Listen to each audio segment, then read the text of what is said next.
फिर D cross F sub table. ठीक है, अब यहाँ पे मैं ये बता रही थी कि इसमें हमने यहाँ से स्टार्ट होना है, ऊपर ही रहने देती मैं लड़की। हाँ ठीक है, 130 के स्क्वायर से स्टार्ट करना है, सबका स्क्वायर लेते जाना है और 125.6 के स्क्वायर तक जाना है। सही है, ये हमारा आना है D cross F sub table का एस एस। ठीक है, S S D cross F sub table कैसे आना है, इन सब का अलग-अलग स्क्वायर करके। अब यहाँ पे जो हमारा डिवाइजर होगा, हमारे पास तीन चीजें थी, डी एफ और आर। हम क्योंकि कंसीडर करें एस एस डी और एफ का, ना डी आएगा ना एफ आएगा, डिवाइजर में सिर्फ रेप्लीकेशन आएगी। रेप्लीकेशन कितनी है, 4। तो इन सब में हमारा डिवाइजर होगा 4 और माइनस कर देंगे करेक्शन फैक्टर। अब नीचे आ जाऊंगा हम। ठीक है, ये देखिए,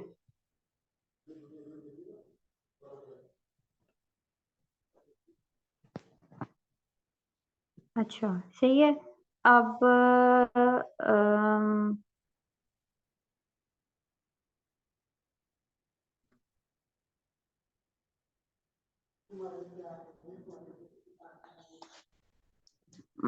ये मैंने सही कराया था ना कि डी क्रॉस, यार ए क्रॉस बी सब टेबल एस एस। हाँ जी, ये वाला मैंने सही कराया था। हाँ जी, ए क्रॉस बी कह लें, डी क्रॉस एफ कह लें, जो भी कह लें। ठीक है, D cross F sub table का एस एस है। ठीक है, ये वाला D cross F sub table का एस एस है। ठीक है, अब यहाँ पर भी आप जो है वो करेक्टिफाई कर लें। अब जब हमने date of planting multiply by fertiliser का एस एस निकालना है ना, ये वाला डी क्रॉस एफ वाला जो था ना, ये वाला सब टेबल का एस एस था। ठीक है, सब टेबल का एस एस था, इंटरेक्शन बेसिक नहीं था। लेकिन यहाँ पे हमें इंटरेक्शन का एस एस चाहिए। इंटरेक्शन का एस एस करने के लिए हम क्या करेंगे, सब टेबल वाला D cross F sub table minus date of planting SS और माइनस फर्टिलाइजर एसएस जब करेंगे तो हमारे पास जो है वो इस इंटरेक्शन का एसएस आ जाएगा। ठीक है, बेसिकली हमने हमने क्या करना है कि हमारे पास अब तक हमने जो है वो S S fertiliser find out कर लिया, एस एस जो है वो हमने date of planting find out कर लिया, और S S D cross F sub table find out कर लिया। जब हमने इनका इंटरेक्शन फाइंड आउट करना है तो S S D cross F sub table में से हमने माइनस कर देना है एस एस डी और माइनस कर देना है एस एस एफ। ठीक है, तो फिर हमारे पास जो है वो date of planting multiply by fertilizer S S आ जाना है, जो कि है 38.3925। समझ आइए यहाँ तक यार? हाँ आ गई है। आगे ठीक हाँ है। आगे। अब जब हमने अब जब हमने एरर का एरर एरर का एसएस निकालना है तो फिर टोटल एसएस में से हमने ये वाला जो है माइनस कर देना है। ठीक है, ये ट्रीटमेंट एसएस नहीं है, ये ए क्रॉस बी सब टेबल एसएस है। ठीक बी है, ए क्रॉस क्रॉस है बी कोई। सब टेबल का एसएस जो है वो हमने माइनस कर देना है, तो हमारे पास जो है वो एरर की डिग्री ऑफ फ्रीडम आ जानी है। सही हो गया, अनोवा पे आ जाओ। अब इसका आ गया है अनोवा। अनोवा में हमारे पास जो है वो सोर्स ऑफ वेरिएशन क्या है। पहला जो हमारा सोर्स ऑफ वेरिएशन है वो है डेट ऑफ प्लांटिंग, दूसरा है फर्टिलाइजर, तीसरा है डी क्रॉस एफ, चौथा है एरर और उसके बाद है टोटल। ठीक है, टोटल हम निकाल चुके हैं पहले कि हमारे 32 आए थे। ये हमेशा पहले की तरह ही है कि n-1 टोटल आ जाएगा। जब आपने डी निकालना है तो d-1 आ जाएगा। डी के हमारे लेवल्स कितने थे, 2 थे। फर्टिलाइजर के भी लेवल हमारे कितने थे, 4 थे। और डेट ऑफ प्लांटिंग और फर्टिलाइजर में जो है वो ऊपर वाली दोनों चीजों को मल्टीप्लाई कर देना है। 4-1 करेंगे तो कितना आ जाएगा, 3 आ जाएगा। और यहाँ पर जो है ना वो हमने ऊपर वाली दोनों चीजों को मल्टीप्लाई कर देना है, तो हमारे पास जो है वो 3 आ जाना है। सही है, 3 आ जाना है। उसके बाद जब हमने पीछे की तरह ही के जब टोटल में से ऊपर वाली सारी चीजों के सम को माइनस करना है तो हमारे पास एरर की डिग्री ऑफ फ्रीडम आ जानी है, जो कि 24 है। अब आगे जो एमएस उसके बाद जो एसएस की वैल्यू है ना, एसएस की सारी वैल्यूज हम वहीं से उठाएंगे जो हमने ऊपर सारी निकाल चुके हैं, हम वही ला के इसके अंदर डाल देंगे। और फिर एम एस ऐसे जैसे हम पहले करते थे कि S S over degree of freedom, तो एम एस आ जाएगा। उसके बाद एम एस के बाद जो है वो एम एस की हर वैल्यू को जो है वो एम एस एरर पे डिवाइड करते जाएंगे, तो एफ कैलकुलेटेड हमारे पास जो है वो आती जाएगी। अब यहाँ पे दिखाने वाली चीज़ ये है कि 10.42 का रिजल्ट सिग्निफिकेंट है, ठीक है, और 4.17 का रिजल्ट सिग्निफिकेंट है। यानी कि इसमें हम ये बता सकते हैं कि डेट ऑफ प्लांटिंग का इफेक्ट जो है वो सिग्निफिकेंट आया, और इनके इंटरेक्शन का इफेक्ट भी सिग्निफिकेंट आया। यानी कि फर्टिलाइजर का इटसेल्फ इतना इफेक्ट नहीं आया, लेकिन डेट ऑफ प्लांटिंग का इफेक्ट आया, और जब उनका कॉम्बो हमने यूज किया तब भी इफेक्ट आया। ठीक है, अब उसके बाद जो है वो हम coefficient of variance find out करते हैं, MSE ओवर ग्रैंड मीन लगाते हैं। एक्सक्यूज मी, ये थोड़ी MSE सी जो एक है चीज बताइएगा। जी जी ये जो आपने यहाँ पे शुरू में करवाया था ना, D cross F sub table का ऐसे सब डिफाइंड किया है, उसके हाँ बाद जी हमने किया था date of planting multiply by fertiliser का SS.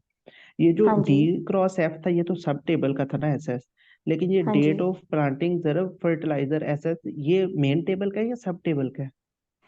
Date of planting multiply by fertiliser जो एसएस है ना, वो मेन जी। टेबल का है, क्योंकि उसमें हमने इक्वल क्या करना है, सब टेबल का एसएस माइनस हम्म। फर्टिलाइजर का SS minus date of planting का एसएस।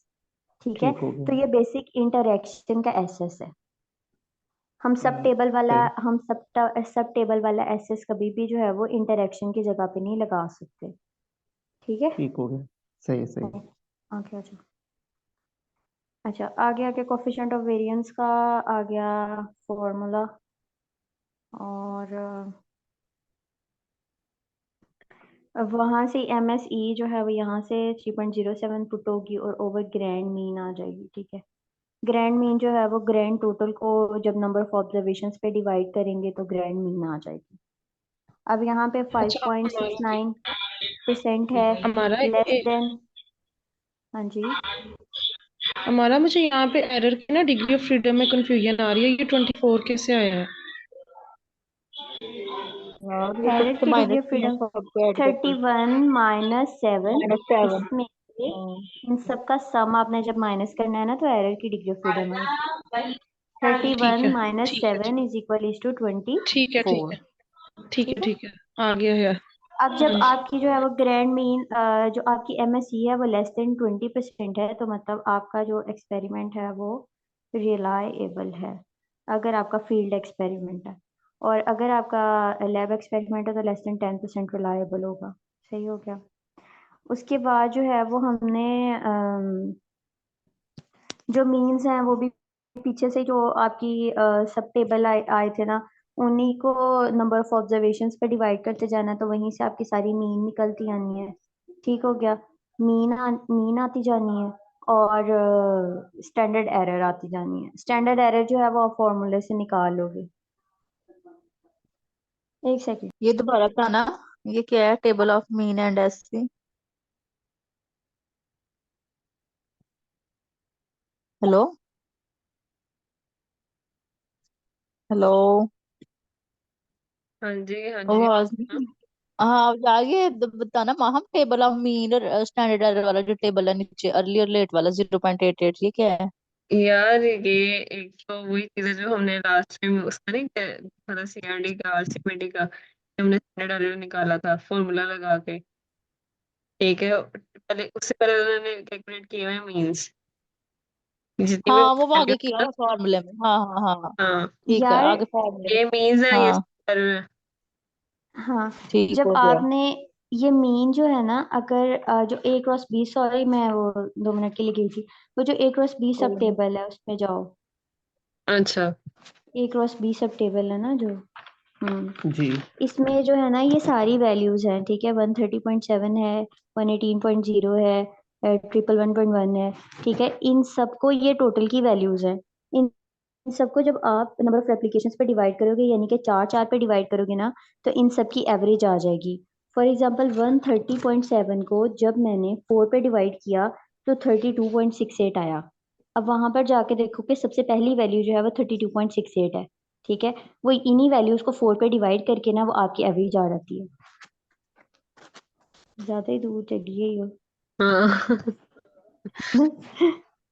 ठीक है, ये आ गया, सही है, लगी समझ। जी जी हाँ जी। वो और बस तुम्हारा अब आपकी जो स्टैंडर्ड एरर है ना वो फॉर्मूला से आनी, वो अभी आएगी, ठीक है। स्टैंडर्ड एरर का बेसिकली हमारे पास फॉर्मूला क्या होता है कि MSE over MSE over R, ठीक है। ये आपका स्टैंडर्ड एरर का फॉर्मूला होता है। तो इसी स्टैंडर्ड एरर के फॉर्मूला में जब हमने MSE पुट करनी है और ओवर R या N पुट करना है तो हमारे पास जो है स्टैंडर्ड एरर आ जानी है और 0.88 ही आनी है। अभी उसने निकाली है, नहीं नीचे तो आते हैं उसने थोड़ा वो जो सा। नीचे फाइंड की है वो R मल्टीप्लाई बाय N कर रहा है। वो ये है ना कि वो डेट ऑफ प्लांटिंग की कर रहा है या फर्टिलाइजर की कर रहा है या उनके इंटरेक्शन की कर रहा है, तो उस बेसिस पे हम्म, डिवाइजर होगा। अच्छा वो अच्छा, हम लोग सही देख सही। लेते हैं ना, ये मैंने मेन जनरल हम्म। फॉर्मूला बताया, ठीक है। ओके ओके, ठीक। हाँ जी। अच्छा, आगे।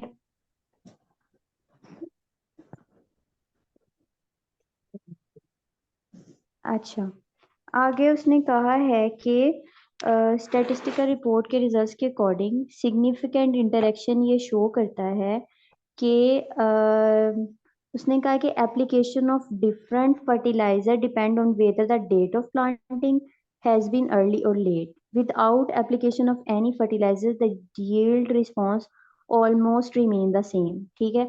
क्योंकि फर्टिलाइजर के जो इफेक्ट जो हैं वो आए हैं नॉन सिग्निफिकेंट, ठीक है। थोड़ा सा ऊपर करना ना, वो टेबल में ही शो हुआ है। ये इस टेबल के रिजल्ट्स को बता रहे हैं। हाँ, वो ये बता रहा है कि ये जो फर्टिलाइजर का आपका शो हुआ है ना 1.78, ये नॉन सिग्निफिकेंट है। यानी कि आप फर्टिलाइजर यूज कर भी लो या ना भी करो तो आपके एक्सपेरिमेंट पे कोई फर्क नहीं आने वाला, क्योंकि हमने बाद में इंटरप्रिटेशन बतानी होती है ना। तो स्टैटिस्टिकल रिपोर्ट में आगे उसने यही इंटरप्रिटेशन बताई है, ठीक है। ओके। ठीक है, समझ आ गया। अच्छा, अब जो है वो डेट ऑफ प्लांटिंग, अब जो है स्टैंडर्ड एरर उसने कहा कि हम स्टैंडर्ड एरर जो है वो डेट ऑफ प्लांटिंग के लिए भी निकाल सकते हैं, फर्टिलाइजर के लिए भी निकाल सकते हैं, और टेबल की किसी भी दो वैल्यूज के लिए भी निकाल सकते हैं, ठीक है। सबसे पहले जो है वो उसने स्टैंडर्ड एरर निकाली है, हम नीचे आ जाओ। सबसे पहले जो है वो उसने स्टैंडर्ड एरर निकाली है डेट ऑफ प्लांटिंग के लिए। अगेन जो है वो डिवाइजर में हमारे दो चीजें आएंगी, ठीक है। डिवाइजर में हमारे दो चीजें आएंगी, एक तो उसकी नंबर ऑफ रेप्लिकेशंस आ जाएंगी, ठीक है। और जो है वो दूसरा आ जाएगा फर्टिलाइजर्स का लेवल, ठीक है। 4 × 4, यानी कि नंबर ऑफ रेप्लिकेशंस हमारी कितनी है, 4 हमारी नंबर ऑफ रेप्लिकेशंस है। और हाँ, फर्टिलाइजर, ठीक है। हमने बस कंसीडर नहीं करना डेट को, और ये हमारे पास जो है वो standard error for the date of planting आ जानी है। इसी तरह स्टैंडर्ड एरर हमने डेट ऑफ यानी फर्टिलाइजर ये की भी वो निकालनी है। डिवाइजर वाला वही रूल है, FDR वाला, N बिल्कुल इज इक्वल टू FDR। बिल्कुल, यही वही वही वही यूज हो रहा है, ठीक ठीक है।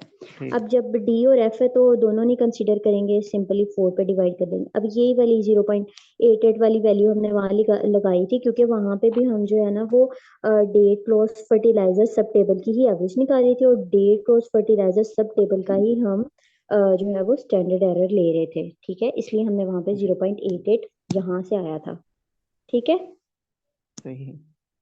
और जनरल फॉर्मूला ये है कि अगर आपने किसी भी दो वैल्यूज, टेबल की कोई भी दो वैल्यूज के दरमियान जो है वो अगर आपने डिफरेंस निकालना है ना, तो उसका फॉर्मूला होता है 2MSE/N, अंडर यार रूट टू समिया, जिस तरह हम MSE सबका ओवर N। SS निकाला है ना, SSD निकाला है, मतलब वो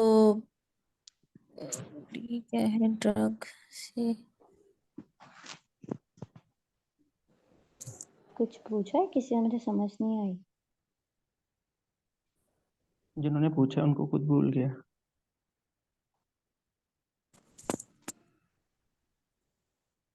अच्छा, अब अगर आपने दो दो वैल्यूज का डिफरेंस लेना है ना किसी भी टेबल वैल्यूज का, तो उसके लिए फॉर्मूला यूज होता है 2MSE/N। डिपेंड करता है कि मेमोरी रिक्वायर क्या करती है कि दो मीन्स का डिफरेंस ले लें या डेट ऑफ प्लांटिंग का बता दें या डेट ऑफ फर्टिलाइजर का बता दें, कुछ भी नहीं कहेंगे तो सारा कुछ ही लिखाएंगे, ठीक है। आगे जो है उसने कहा है कि अगर इन केस कि अगर वो दो ये था सब टेबल के बारे में कि सब टेबल की कोई भी दो वैल्यूज तो आपने n पे डिवाइड करना होता है, ठीक है। अगर उसने कहा है कि उसने डेट ऑफ प्लांटिंग का देखना है ना, तो फिर डेट ऑफ प्लांटिंग की का जो डिवाइजर है ना उसमें अगेन दो वैल्यूज आएंगी, ठीक है। एक फर्टिलाइजर आएगा और एक रेप्लिकेशन आएगी, ठीक है। यहाँ पर अगेन जो है वो आपका 4 × क्या था 4 हाँ 4 × 4 आएगा डिवाइजर में, यानी कि 16 आएगा। ठीक हो गया, समझ आ गई? जी यही वाला सीन होगा, ठीक है। फर्क सिर्फ इतना है, यहाँ MSE है क्योंकि एक मीन है, दो का डिफरेंस हुआ तो 2 MSE आ गया, नोट अ बिग डील, ठीक है। लगी समझ? Yes okay.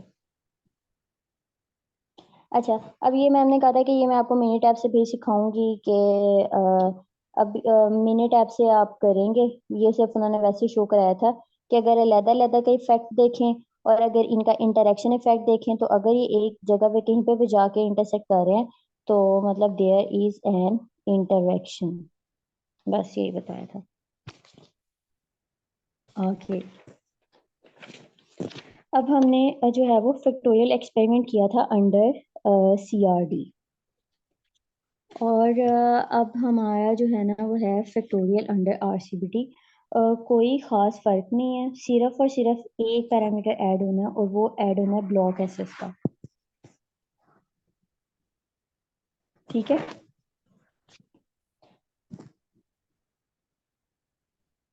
अच्छा, अब इसमें जो है वो उसने कहा कि हमने टाइम के लिए 3 टाइम के ले लिए लेवल्स, वैरायटीज जो हैं वो हमारे पास 4 हैं, ठीक है।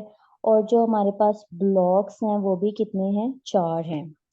4 तो 4 ये जा जैसे 16। ये भी यहाँ पे 4 ब्लॉक है, वहां पे 4 रेपिटेशंस थी, वही है सेम? हाँ जी, सेम सेम सेम, ठीक है। हम हमेशा CRD में रेप्लिकेशंस लेते हैं, RCBT में ब्लॉक्स आ जाते हैं, और LSD में चले जाएं तो वो रोज और कॉलम्स आ जाते हैं। तो यहाँ पे ब्लॉक्स और बाकी सेम प्रोटोकॉल है, नथिंग इज डिफरेंट। ब्लॉक्स का जो आपको सारा आ जाना है वो हमारा यहाँ से आ जाना है।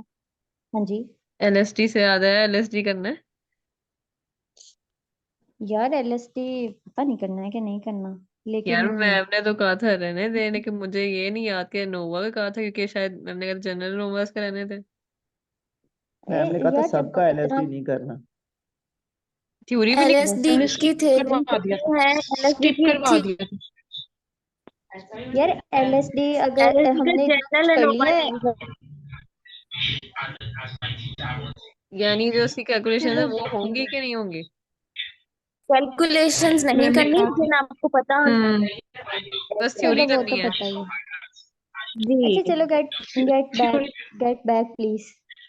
हमारा ये अच्छा मैंने पूछना था, सीआरटी और आरसीबीटी की स्टेटमेंट आप कह रही सेम ही है, तो कैसे पता चलेगा पेपर में कि आरसीबीटी का क्वेश्चन है या सीआरटी का है? यार, CRD और RCBD की स्टेटमेंट सेम नहीं होती। उनका जो फैक्टोरियल एक्सपेरिमेंट के अंडर परफॉर्म करने वाले में फर्क ये होता है कि CRD में सिर्फ रेप्लिकेशंस वो बताता है, ब्लॉकिंग नहीं होती, ठीक है। लेकिन RCBD में ब्लॉकिंग होती है। अगर मैम इसी फॉर्म में टेबल देंगी ना, तो ब्लॉक्स वाला RCBD होगा, और अगर उसकी जगह पे रेप्लिकेशन मेंशन होगा तो वो CRD का होगा, ठीक है। ठीक है, ठीक है। ठीक है? अब इसके फैक्टोरियल में सिर्फ एक चीज का फर्क आना है कि इसमें हमने ब्लॉक एसएस भी फाइंड आउट करना है, और कोई फर्क नहीं है, किसी एक चीज का भी फर्क नहीं है, ठीक है। अब इसलिए हम इसको गो थ्रू करेंगे, एक एक चीज नहीं बताऊंगी मैं, आगे आना यार। जी अच्छा, अब इसमें जो है वो सबसे पहले ग्रैंड टोटल का स्क्वायर, अब वो जो मैंने लिखा था कि जब हम वैरायटीज और लेवल्स और ट्रीटमेंट्स को मल्टीप्लाई करेंगे तो जो नंबर ऑफ ऑब्जर्वेशन इसकी आनी है वो 48 आनी है, ठीक है। क्योंकि 3 × 4 × 4 इज इक्वल टू हमारा 32, ये ठीक है। एक और क्वेश्चन था आपसे कि एक 2 फैक्टर 3 फैक्टर में हमने वर्ड यूज किया था, ये जो अब क्वेश्चन हम कर रहे हैं 3 फैक्टर्स के लिए कर रहे हैं? नहीं, 2 फैक्टर्स के लिए कर रहे हैं, ठीक है। यहाँ पे 2 फैक्टर्स है हमारे पास, एक हमारे पास जो है वो कवरिंग टाइम है, और एक हमारे पास जो है वो है वैरायटी, ठीक है। हमारे पास 2 फैक्टर्स हैं, और मैंने कहा था कि और आप थ्री लेकिन फैक्टर्स वाला included आपने है? करना ही नहीं है। हाँ थ्री थ्री थ्री फैक्टर तो फैक्टर फैक्टर इंक्लूड ही नहीं है। थ्री फैक्टर तब होंगे, फॉर एग्जांपल अगर मैं अगेन वो वेट लॉस पे जा रही हूँ। अगर मैं वेट लॉस के पेशेंट को दे रही हूँ, मैंने कहा था कि मैं उसको एक तो डाइट प्लान दे रही हूँ, दूसरा मैं उसको मेडिकेशन दे रही हूँ, ठीक है, ये मेरे 2 फैक्टर्स हैं। अगर मैं कहूँ कि मैंने एक्सरसाइज का इफेक्ट भी चेक करना है ना, तो वो मेरा 3 फैक्टर होगा, ठीक है। तो फिर वो 3 फैक्टर में मेरे वो फर्दर लेवल्स होंगे कि मैं उसको 3 डाइट प्लान दे दूंगी, 3 टाइप्स की एक्सरसाइज दे दूंगी, और साथ में मैं उसको एक्सरसाइज के डिफरेंट टाइम्स दे दूंगी कि तुम 30 मिनट की कर लो, 40 मिनट्स की कर लो, 50 मिनट्स की कर लो। तो वो तब 3 फैक्टर्स वाला होगा। यहाँ पे भी जो एक्सपेरिमेंटर ने 2 चीजें कंसिडर की हैं, एक कवरिंग टाइम कंसिडर किया और एक वैरायटी कंसिडर की है। तो ये 2 फैक्टर्स हैं इसमें, और जो फर्दर कवरिंग टाइम है वो ले रहा है ना कि उसने 3 चीजें ली हैं, तो ये आगे लेवल्स हैं कि कवरिंग टाइम के 3 लेवल्स हैं और वैरायटीज 4 किस्म की हैं, ठीक है, क्लियर है। हाँ यस clear है। क्लियर है। हो गया था। जिसने पूछा था उसको क्लियर है। जी हो गया क्लियर। ओके, अच्छा। अब यहाँ पे सेम उसी तरह से जो है वो हमारा, हमने करेक्शन फैक्टर निकाल लिया, टोटल का एसएस निकाल लिया। जहाँ से समझना है प्लीज रोक देना, ठीक है। ब्लॉक एसएस, अब ब्लॉक एसएस, अब यहाँ पे जो हमारा सिर्फ और सिर्फ उससे डिफरेंस है ना पिछला, वो सिर्फ ब्लॉक एसएस का है। ब्लॉक एसएस कैसे फाइंड आउट करना है, ये इसका ले लिया, इसका ले लिया, इसका ले लिया, इसका ले लिया, ठीक है। ब्लॉक एसएस को हमने डिवाइड कर देना है 12 पे। अच्छा, 12 पे कैसे, क्योंकि अब यहाँ पे जो है वो हमारे पास कौन सी चीजें थी, एक तो था हमारे पास टाइम, एक हमारे पास जो था वो टाइम था, एक हमारे पास जो था वो वैरायटी थी, और जो तीसरा था वो हमारे पास था नंबर ऑफ ब्लॉक्स, ठीक है।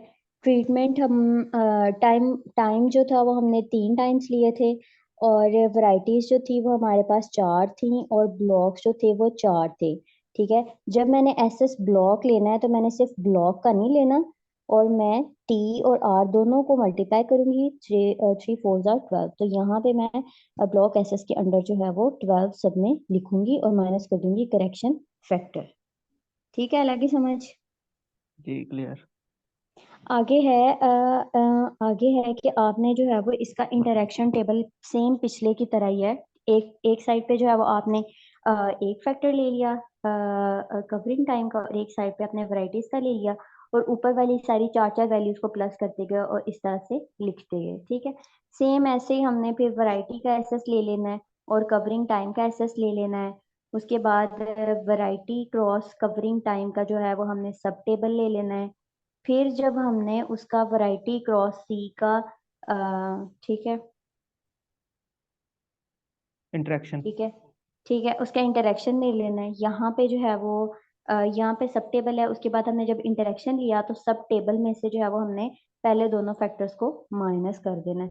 तो वैरायटी क्रॉस कवरिंग टाइम का जो हमारे पास एसएस आ जाना है, ठीक है। उसके बाद जो है वो हम एसएस एरर जो है वो डायरेक्ट अनोवा में भी फाइंड आउट कर सकते हैं, और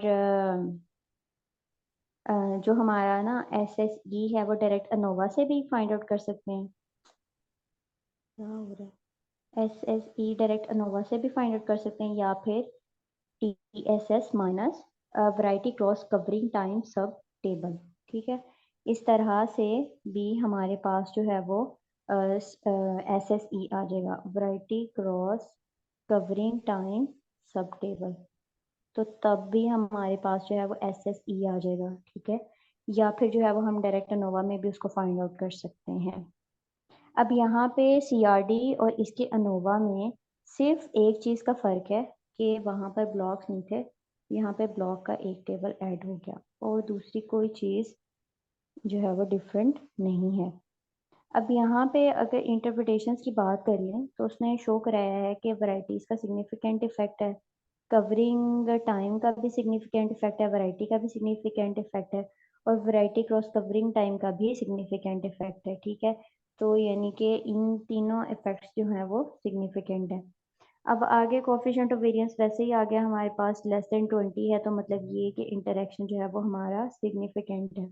इस सिग्निफिकेंट इसलिए वैरायटीज ऑफ कवरिंग टाइम जो है वो इंडिपेंडेंट नहीं है, क्योंकि वो सिग्निफिकेंट है इंटरेक्शन, तो इसका मतलब ये कि वो एक दूसरे पे डिपेंड कर रही हैं। अच्छा, उसके बाद जो है वो अगली चीज़ आ गई, वो ये है कि आपने उसी टेबल में से जो है वो उनकी निकाल लेनी है, मीन्स निकाल लेनी है, ठीक है। उसी टेबल में से उनकी मीन्स निकाल लेनी है, और सेम उसी तरीके से जो है वो स्टैंडर्ड एरर जो है वो अगर विद इन टेबल आपने निकालनी है, सही है, यानी कि कवरिंग टाइम क्रॉस वैरायटी सब टेबल से जब आप निकाल रहे हैं ना, तो फिर डिवाइजर में सिर्फ 4 आएगा, ठीक है।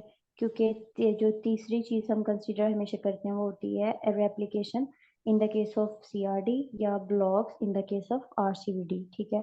अब अगर उसने कहा है कि 2 वैरायटीज़ के मीन्स आएंगे, तो फिर उसमें हम सी और बी दोनों को कंसीडर करेंगे। सी के 3 लेवल है, बी के 4 लेवल है, तो यहाँ पे 12 आ गया, ठीक है। जब 2 वैरायटीज का करना है तो 2 MSE आ जाएगा, ठीक है। अब अगर हमने कवरिंग टाइम की वैरायटीज देखनी है तो कवरिंग टाइम निकाल देंगे, वैरायटी भी 4 है और ब्लॉक्स भी 4 हैं, तो डिवाइजर आ जाएगा 16, ठीक है। पीछे की एग्जैक्टली तरह ये सारा रिवाइज हो गया। जी। आगे आगे आगे आगे बस यही मैम ने वो बस प्लॉट ड्रॉ करके दिखाया हुआ है कि ये इंटरेक्ट कर रहा है, ये हमने नहीं बनाना, ये मिनी टैब का काम है। Done factorial. जी स्प्लिट प्लॉट कौन करा रहा है? Rabia the great. फैक्टोरियल की सारी समझ आ गई है? अगर किसी का कोई हाँ क्वेश्चन है जी या कहीं से नहीं आ समझ गई आई आ तो गई। हाँ पूछ जी, हाँ लेना जी, दोबारा। समझ आ गई। जस्ट थैंक यू बहुत अच्छे यार। तरीके से आपने करवाया, thanks a lot. Welcome. Split plot कौन करा रहा है? मुझे इकट्ठे कर लेते हैं फिर, इतनी कमांड मेरी भी कोई नहीं है। की बात सुनो, कराती हूँ मैं, लेकिन ना जितनी फैक्टोरियल या आरसी आवाज नहीं क्लास आ रही। में हाँ हमको कहना। अच्छा ठीक है, ये हमारा मेन इफेक्ट है ए का। फॉर एग्जांपल हमने चारों ब्लॉक्स को ए दे दिया और बी के हमने 3 लेवल्स ले लिए, और बी के ब्लॉक के हर एक इफेक्ट में जो है वो हमने जो है वो बी के डाल दिया। अब जो बी का सब प्लॉट में आपने वो फैक्टर लेना होता है जो आपका जो है कि जो आपका ज्यादा सिग्निफिकेंट होता है, मतलब जिस पे आप ज्यादा रिसर्च करना चाह रहे हो ना, उसको सब प्लॉट्स में लेना है। उसको सब प्लॉट्स में लेने का ये फायदा होगा कि फॉर एग्जांपल अगर मेरा बी जो है जिसको मुझे मोर सिग्निफिकेंट रिजल्ट चाहिए, ठीक है, उसको मैंने सब प्लॉट में ले लिया है, तो इसमें भी B1 आएगा, इसमें भी B1 आएगा, इसमें भी B1 आएगा, इसमें भी B1 आएगा। यानी B1 जो है वो मेरे पास 4 दफा रिपीट होगा, ठीक है। उसके बाद अगर मैं B2 के लेवल को देखूंगी, ये भी B2 है, ये भी B2 है, ये भी B2 है, ये भी B3 है, ये भी B3 है, ये भी B3 है, ये भी B3 है। तो इतनी दफा एक्सपेरिमेंट में आने के बाद जो है ये इस B2 के जितने भी इफेक्ट आएंगे ना, इस बी के जितने भी इफेक्ट आएंगे वो मेरे जो है वो सिग्निफिकेंट आएंगे, चांसेस ऑफ एरर जो है वो उसमें कम होंगे। इसलिए आपने जो ज्यादा इंपॉर्टेंस वाला फैक्टर है उसको सब प्लॉट में लेना होता है। अच्छा अच्छा, अब उसने कहा है कि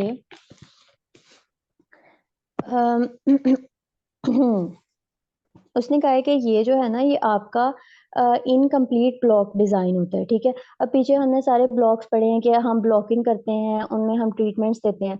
अब ये इनकम्प्लीट ब्लॉक डिजाइन ऐसे है कि एक तो हमने मेन ट्रीटमेंट को ब्लॉक्स में डाल दिया, लेकिन जो हम बाकी के दूसरे दूसरे फैक्टर, फॉर एग्जांपल अगर एक फैक्टर है ए है, दूसरा फैक्टर बी है, अब ए को तो मैंने प्रॉपर जो है वो ब्लॉक्स के अंदर डाल दिया, लेकिन बी मेरा जो है वो उसके सब ब्लॉक्स में आएगा। तो इसलिए इसको इनकम्प्लीट ब्लॉक डिजाइन बोलते हैं कि जो आपके दूसरे फैक्टर है ना उसके प्रॉपर ब्लॉक्स नहीं बनते, वो सब ब्लॉक्स में जाते हैं, तो फिर इसको इनकम्प्लीट ब्लॉक डिजाइन भी बोलते हैं। अच्छा, उसके बाद जो है वो कह रहा है कि the underlying principle is that there are whole there are whole plots or whole units to which level of one or more factor applied. Then these whole plots are divided into the subplots or subunit to which level of one or more additional factors are applied. इस line की समझ आ गई है? नहीं, दोबारा बताना ये वाला लाइन। उसने कहा है कि बेसिक प्रिंसिपल ये है कि इसमें आप क्या करते हैं, इसमें आप क्या करते हैं, सबसे पहले जो है वो एक फैक्टर के लेवल को जो है वो चेक करते हैं प्लॉट्स के अंदर। जो मैंने बनाए थे प्लॉट्स और मैंने ए के फैक्टर सारे दे दिए थे, ठीक है, एक फैक्टर के चेक करते हैं। एंड उसके बाद वो कहता है वो उसको डिवाइड हम कर देते हैं सब प्लॉट्स या सब यूनिट्स के अंदर, जिसमें हम दूसरे लेवल के फैक्टर को चेक करते हैं, दूसरे फैक्टर के लेवल को चेक करते हैं। अब इस ए वाले के अंदर मैंने B1 B2 और B3 भी डाला, इसके अंदर भी मैंने B1 B2 B3 भी आना है, इसमें भी B2 और B3 भी आना है। यानी कि मेन प्लॉट के अंदर एक फैक्टर आएगा और जो दूसरा फैक्टर आएगा वो सब प्लॉट्स के अंदर आएगा। यानी एक प्लॉट जो है वो स्प्लिट होके फर्दर 3 प्लॉट्स में डिवाइड होगा। इसको कहते हैं स्प्लिट प्लॉट। समझ आई है? नहीं? हाँ हाँ आ गया। आगे मीनिंग अच्छा 1 मिनट रह इन्हीं गया की है आंदी। तो सब दोबारा ज्वाइन कर लें। ठीक है।